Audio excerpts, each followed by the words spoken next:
Have you ever felt like people only come to you when they want something? Friends, bosses, lovers, everyone seems to have an agenda. In a world driven by self-interest, you are either being used or using others to advance. This video will show you how to recognize the game, master it, and turn their desires into your power before they turn you into a pawn. Begin narration in a calm, poised tone. A sense of calculated wisdom should guide every sentence.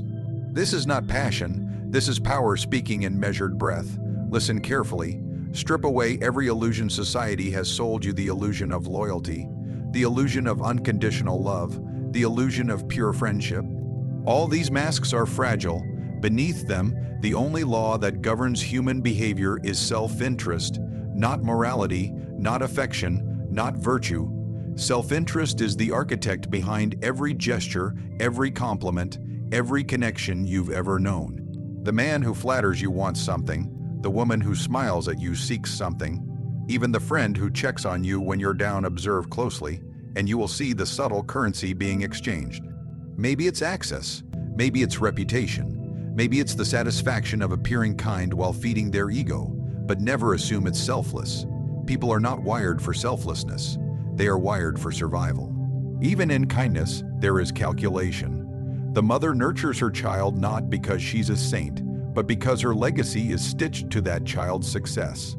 The employee who praises his boss is not necessarily loyal, he is investing in a future favor. The neighbor who smiles each morning isn't necessarily friendly, he is maintaining peace, so his own comfort remains undisturbed. This is not evil, this is design. Human nature, by its very foundation, prioritizes benefit over benevolence. Those who deny this truth live in a fantasy. Those who recognize it begin to see patterns that explain betrayal, explain disappointment, explain why you're left wondering why people disappear when you no longer serve their purpose. And here lies the real tragedy. Not that people are selfish, but that you keep expecting them not to be. That's what gives them power over you. Understand this: every social interaction is a negotiation. A silent exchange, and in most cases, you don't even know you're negotiating. You walk into the room thinking you're being appreciated, admired, included, but really, you're being evaluated. What can you offer them? What role do you play in their advancement? If that answer is nothing, then know this: the warmth in their voice will fade, the light in their eyes will dim, and the next time you reach out, the silence will scream the truth you tried to ignore. You were never loved, you were needed. So what do? Do you become bitter? No, you become aware. Bitterness is for the powerless. Awareness is for the player. You begin to watch with cold clarity. You begin to track patterns. Why do certain people always call when they need help, but vanish when you need them? Why do certain colleagues pretend to support you, only to sabotage your efforts behind the curtain? Why do lovers adore you at your peak and abandon you in your fall? Because in every case, the same law applies: the law of self-interest. It rules quietly, but completely. Even in the institutions meant to protect you, schools, companies, governments, the law is king. They promote those who serve their image. They support those who maintain their power. And they discard anyone who costs too much without offering enough. You must see this law operating in real time. When someone praises your success, do they truly admire you, or do they want proximity to your rising status? When someone consoles you in failure, are they supporting you or savoring their own superiority? When someone forgives you, is it love or leverage? Always ask, what do they gain by being good to you? But you must also ask, what do you gain by being good to them? The powerful never give without calculating the return. They might give kindness, but they measure its cost. They might give help, but they ensure it buys loyalty. The powerless give blindly, hoping for appreciation, and end up depleted, discarded, and disillusioned. You must choose which one you are. When you walk into a room, you must be asking not just what others want from you, but what you want from them. Every compliment, every invitation, every favor is bait. The question is, are you the fisherman? Or are you the fish? People do not serve your growth out of love. They do it out of alignment with their own desires. Align your goals with theirs, and they will follow.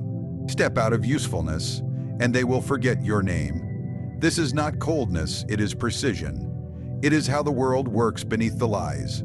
The sooner you understand this, the sooner you will stop bleeding your energy for people who only show up when they're hungry.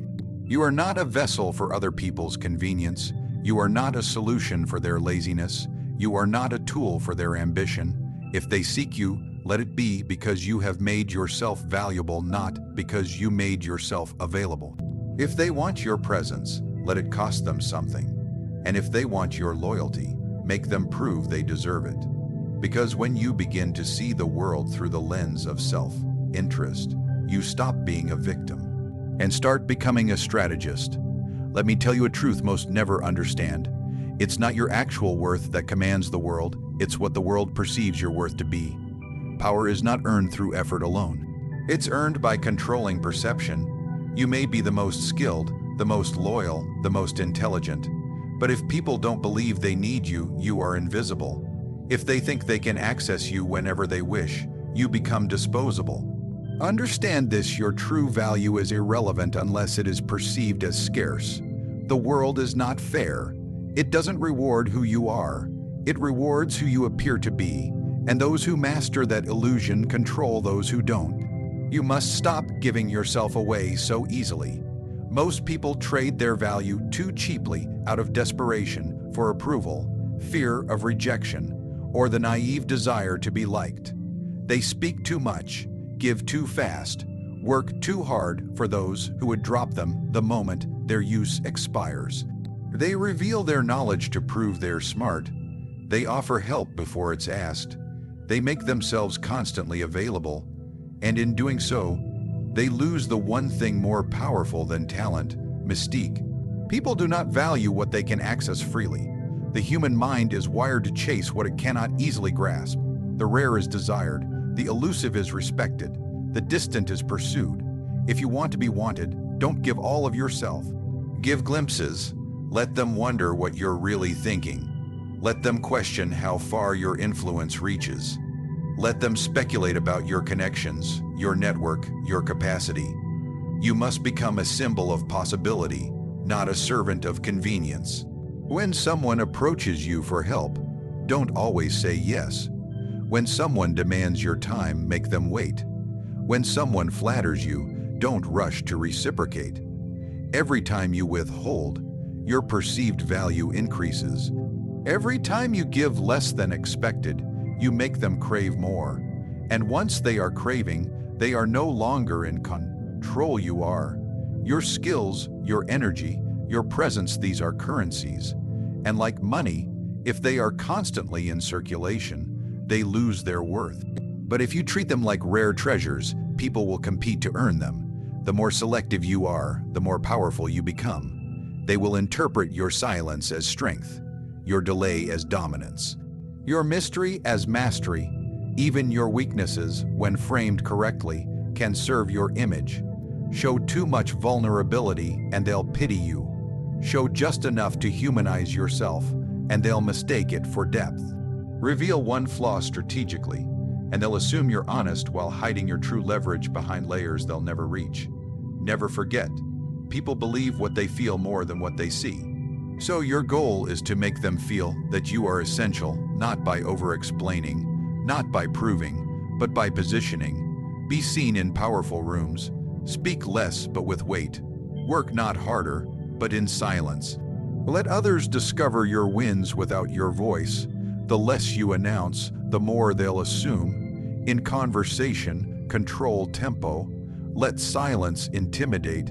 Let hesitation create tension. Ask questions instead of answering them. Deflect with elegance. Offer vague truths and specific silences. Make them earn your clarity, because the moment you hand it over freely, they stop seeking it. Even in relationships, this principle applies. Emotional availability must be given in calculated doses. If you are too open, you become predictable. Predictability leads to boredom. Boredom leads to neglect. Let them feel they've only scratched the surface of who you are. Let them believe there's more to uncover. Humans are addicted to mystery. If you become a solved puzzle, you lose their obsession. Look around you. Who are the people others talk about? The ones who always post. The ones who always reply. The ones who say yes to every request. No, it's the ones who say less. The ones whose approval is earned. The ones who are busy, who are hard to read, who never fully reveal their plans. These are the ones others revolve around. Don't be desperate to be seen. Be strategic about being sought. You are not required to explain yourself to everyone. You are not obligated to prove your worth to those who doubt you. You must train yourself to enjoy being misunderstood, to enjoy being questioned, because when they don't know your next move, you've already won the game. When you control perception, you control behavior. When they believe you hold value, they begin to depend on you. When they depend on you, they obey, not out of fear, not out of love, but out of quiet, unconscious calculation that they cannot afford to lose what you provide. You've been taught your entire life to be helpful, agreeable, generous. You've been told that giving brings value, that sacrifice earns love, that patience leads to reward. But look around you. The ones who win, the ones who rise, they're not the most generous. They're not the most forgiving. They are the most calculated. They give with purpose. They speak with intent.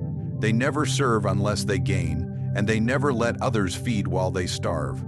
Most people are being used every single day without even realizing it. They confuse being needed with being respected. They confuse being relied on with being loved. But the truth is, if someone always turns to you when they want something, it's not because they admire you, it's because you are easy to extract from. They come to you with problems not because they believe in your brilliance, but because you offer solutions too cheaply. You solve without asking for payment. You help without setting a cost. You give without condition. That is not generosity. That is surrender. You must learn to reverse this dynamic. Instead of resisting being used, invite it, but on your terms. Let them come with open hands. Let them believe they're in control. Then tighten the grip. You are no longer here to serve for free. You are no longer available on demand. You're not the helper, you're the merchant. Every word you speak, every time you invest, every piece of advice you offer, all of it is a transaction. And transactions require payment.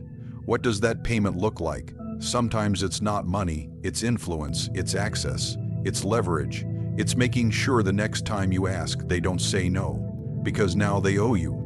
And you never let someone forget when they owe you. That is how you build power, quietly, strategically, not through confrontation, through obligation.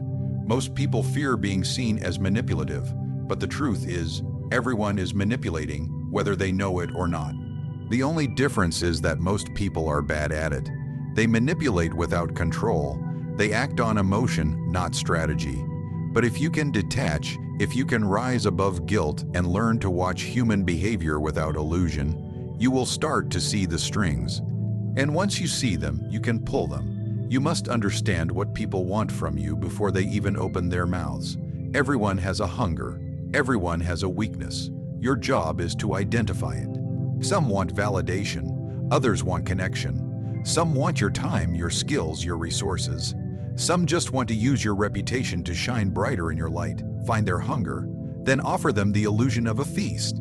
Just enough to keep them at the table, but never enough to satisfy.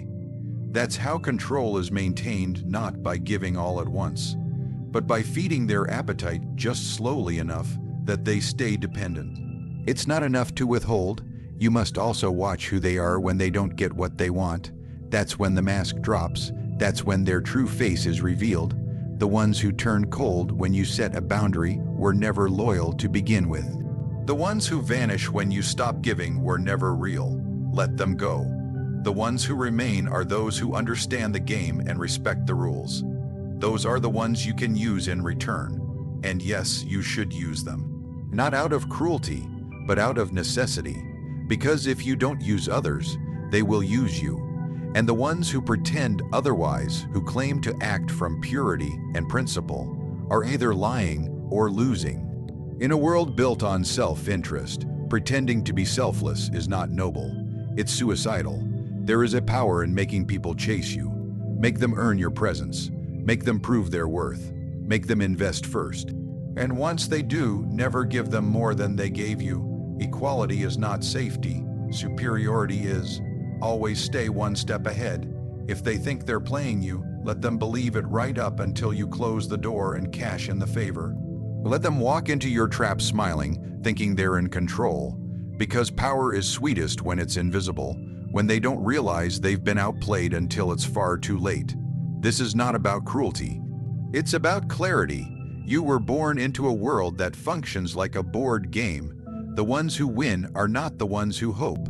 They are the ones who move.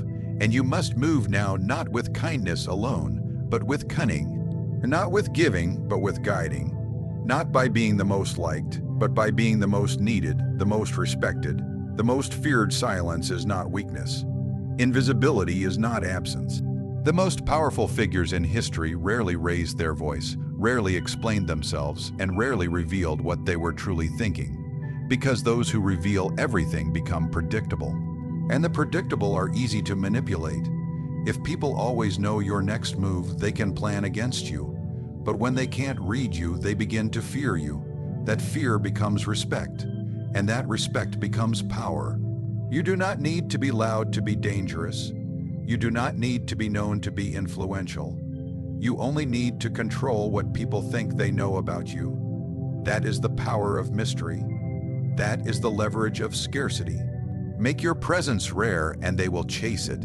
Make your words few, and they will weigh each one like gold. Make your emotions hidden, and they will obsess over your approval.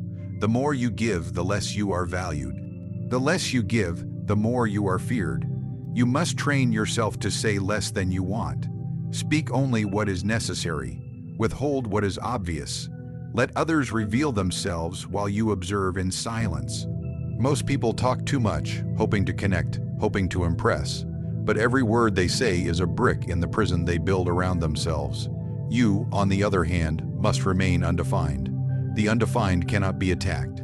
The undefined cannot be replaced. They can only be watched, analyzed, desired, and never fully understood. People fear what they can't predict. They fear what they can't possess. You must become that fear. Not through intimidation, but through distance. Emotional distance. Physical distance, strategic silence. Withdraw when they expect you to react. Smile when they expect you to fight. Offer nothing when they beg for clarity. Make them wait, make them guess, and when they guess wrong, say nothing. The doubt will destroy them more than confrontation ever could. Scarcity amplifies value. A diamond is not prized because of its beauty, it's prized because it's rare.